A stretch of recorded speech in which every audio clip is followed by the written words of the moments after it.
Hey everybody, this is James from Board Game Domain, and today we're going to take a look at Battlestar Galactica. Battlestar Galactica is a semi-cooperative game for 3 to 6 players. Obviously, the game is based on the 2004 Battlestar Galactica TV series, and thematically, it does a fantastic job of creating the atmosphere of desperation and mistrust that the show conveys so well. Everyone begins by selecting a character to play. Each character has a unique ability, as well as an ability that can only be used once per game. These characters are spread out over different classes. We have the political leaders. We have the support characters. We have military leaders. And we have pilots. It's very important to have characters from each of these classes since not everybody draws the same color cards. So if you look at Laura Roslin, she draws 3 political cards and 2 leadership cards. Whereas Chief draws 1 political, 2 leadership, and 2 engineering. Adama, 3 leadership and 2 tactics. And Starbuck draws 2 tactics, 2 piloting, and she can either draw 1 leadership or 1 engineering card. Obviously, there's more than just these 4 characters in the game. There are several different characters that you can choose from. These aren't even all of the ones you can choose from. After everyone has chosen a character, one person gets to be the Admiral, and one person gets to be the President. There is the Admiral card, and there is the President card. There's a list of where each character falls in the line of succession in the instructions. So if you look here, it'll actually tell you that Adama is going to be first in line, followed by Saul, then Hilo, then Apollo, Starbuck, Boomer, Galen, Zarek, Gaius Boltar, and then Laura. And same thing for the President. There's a line of succession that shows. So if nobody's playing Laura, then Gaius is going to be President. And if he's not in play, then Tom, and so forth and so on all the way down. At the beginning of the game, each person will draw cards for their characters. So, like Adama is going to draw 3 leadership and 2 tactics. So he draws 3 green cards and 2 purple cards. Now normally these would be flipped over. They would all be face down so that no one else could see what you got. But just for the purposes of this video, I'm going to leave them face up so that we can see what colors they are. And then Starbuck is going to draw 2 purple, 2 red, and we'll get her 1 green. Once the game starts, each player gets a turn to move to a location and perform an action. To move to a location, you can just move to whatever location you would like. Any location that's on Galactica. If you want to move to a location that's off of Galactica, say up here on Colonial 1, you'll have to actually discard a card to move there, but otherwise you're free to move wherever you like. After you move, you can take an action. Now, that could be anything from activating command, which you can activate up to 2 unmanned Vipers. You can go to weapons control and attack 1 Cylon ship with Galactica.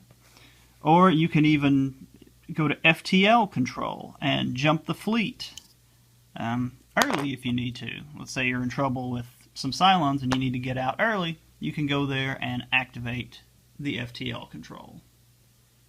After each player's turn, a crisis card is drawn, and everyone, if you can or want to, can contribute cards to the crisis. So there are several examples of crisis cards.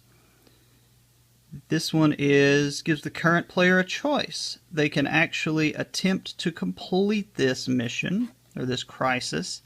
And what this means is that you would need to come up with 15 points worth of purple, red, and blue. Now remember when I said earlier that not everyone draws the same color cards? So like, the only cards that Adama has are green and purple. The cards that Kara has are green, red, and purple.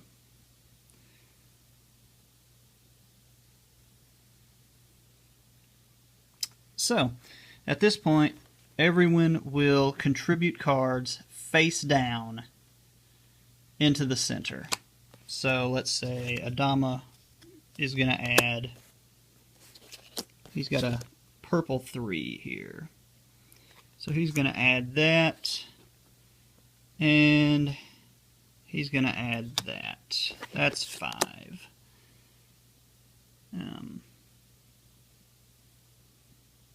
And then let's say Kara is going to add another 5. Obviously, I've only got 2 players here. You would have 3 players at the minimum. So, but even in a 3-player game, coming up with 15 points is not something very simple. So, you would take that deck and add in 2 cards from the Destiny deck. Now what the Destiny deck is you take 2 cards of yellow, green, purple, red, and blue, 2 of each, and shuffle them all together. You then take 2 cards from that and put it with the stack as well. That way there's always the possibility, even if everybody puts in enough cards to complete the crisis, there's still a chance that some cards will be in there that will mess you up. Because any cards that are in this check that are not of this color are going to count as negative against you. Also, if you chose not to attempt this, like I said, it says the current player chooses, you could just roll a die. And if 5 or less, you lose 1 fuel. So in that case, you could just take the 8-sided die and roll it. And we actually got a 6. So we would actually be perfectly fine. There are other types of crisis cards. This is just a basic pass or fail. Have to come up with 6 points worth of purple and red.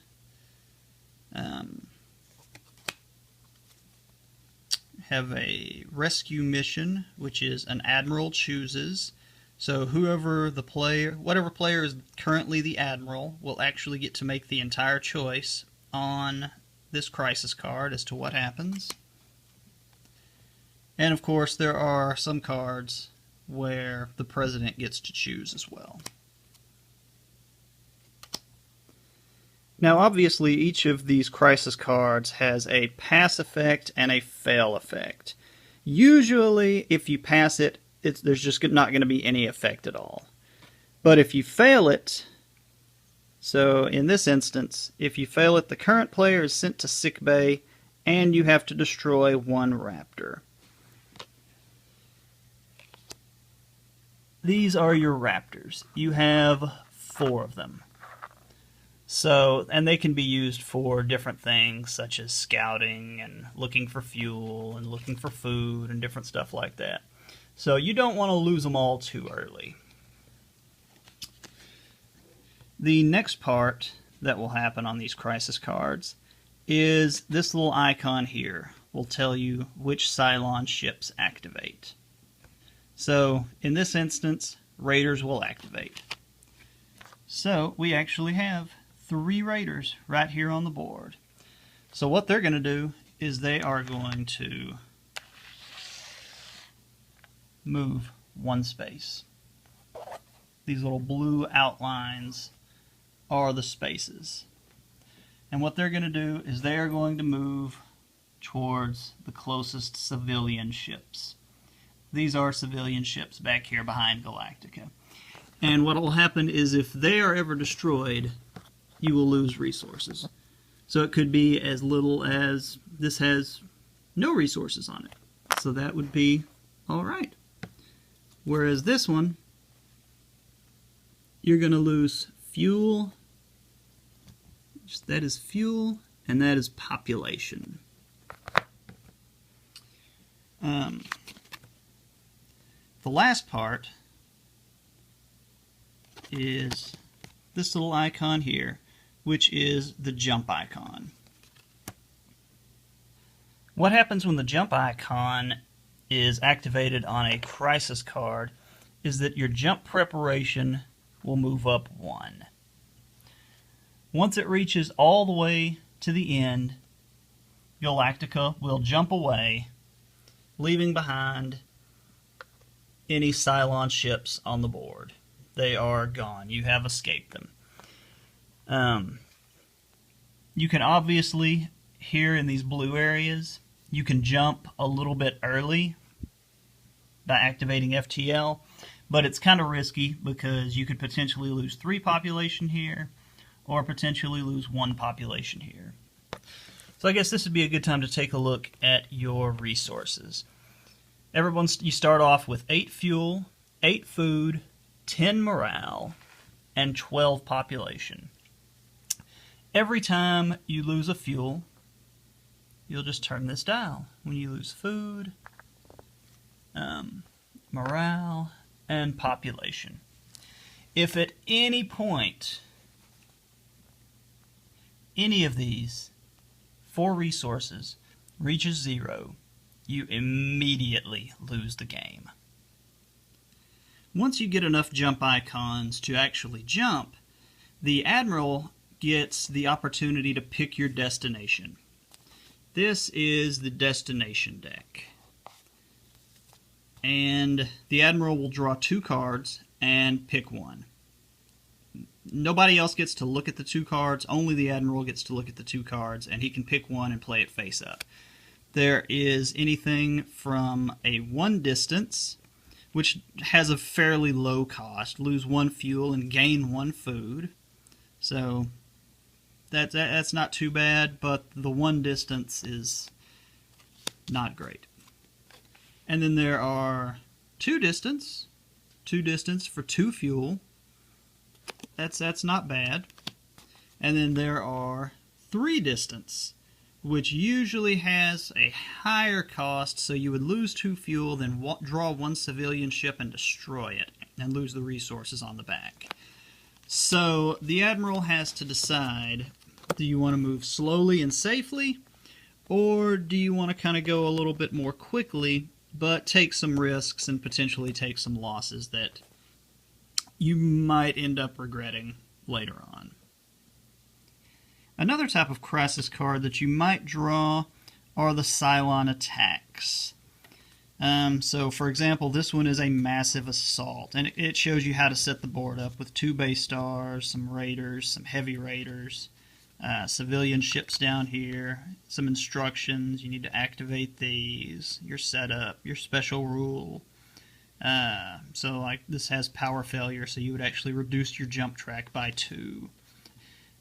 So we have massive assault, lured into a trap, an ambush, and there's a whole stack of these that are shuffled into the crisis deck. And these will come up, obviously pretty regularly because of the number of them. And whenever these come up, you have to not only work on the current crisis cards that are coming up to attempt to get your jump track up, you have to generally send out Vipers to fight the raiders. The Admiral has nukes that he can actually play to attempt to destroy base stars. Or as I mentioned earlier, once your jump track gets high enough, you can actually just move to FTL and jump the fleet out and leave all of the Cylon ships behind. So, Once 8 distance is reached, you have to jump one final time, and it doesn't cost any fuel for the last jump, and you win the game. However, like I said before, if any of your 4 resources, fuel, food, morale, or population, are at 0, you immediately lose the game. Pretty simple, right?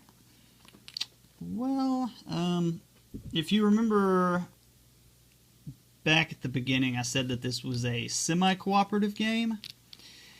At the beginning of the game, and again once you reach 4 distance, everyone is dealt out a loyalty card.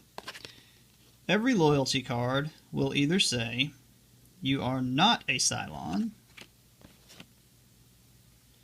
or it will say, you are a Cylon. Obviously,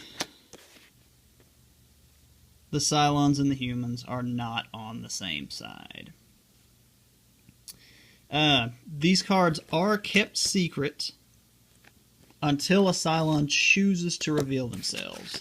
So these cards are going to be kept secret, and no one is going to know. Everyone's going to know that there is a Cylon, but nobody's going to know who the Cylon is. And can you guess how the Cylons win? If at any point any of the 4 resources reaches 0, the Cylons immediately win the game. Also, if Galactica is destroyed, the Cylons win the game. Every time Galactica takes damage, you lose one of your action areas. Once 6 of those have been destroyed, that's the end of the game. Also, if at any point a boarding party is able to infiltrate Galactica, every time the Heavy Raiders activate, this will move 1. If it reaches here, it has officially killed everyone on Galactica, and the humans lose. So, back to the crisis cards for just a second. When you contribute cards to resolve a crisis card, there are certain colors that must be played to succeed, remember? Colors on the card count as positive. Colors that are not on the card count as negative. So, it's possible for an unrevealed Cylon to do massive damage just by sabotaging crisis card checks. Once a Cylon does reveal, they are able to go up here to Cylon locations. They have the Resurrection Ship, Human Fleet, Cylon Fleet, and Caprica. It's where they're able to do different things that will really try and sabotage the humans' efforts to escape. Alright everybody, so a couple of quick thoughts about Battlestar Galactica. The stuff that I really like about it, it is heavily thematic. It's very, very good. And I really like thematic games, and this is one of the better ones. Having the whole Cylon aspect to where you don't know who to trust, it really makes the game intense. It's something that I really like. Of course, any game that's cooperative, even though this is semi-cooperative, it's almost more of a team-based game. I still enjoy that as well. Also, there are lots of expansions. Well, there's 3 expansions, but they're all big box expansions that add a lot to the game. So, if you are interested in this game, I would definitely recommend getting the expansions for it, because they do add a lot to the base game. Some of the cons, and really I don't have much bad to say about this game. It is kind of lengthy. Some of our games have easily run into the 3 to 4 hour range. If that's not a big deal for you, then no big deal. And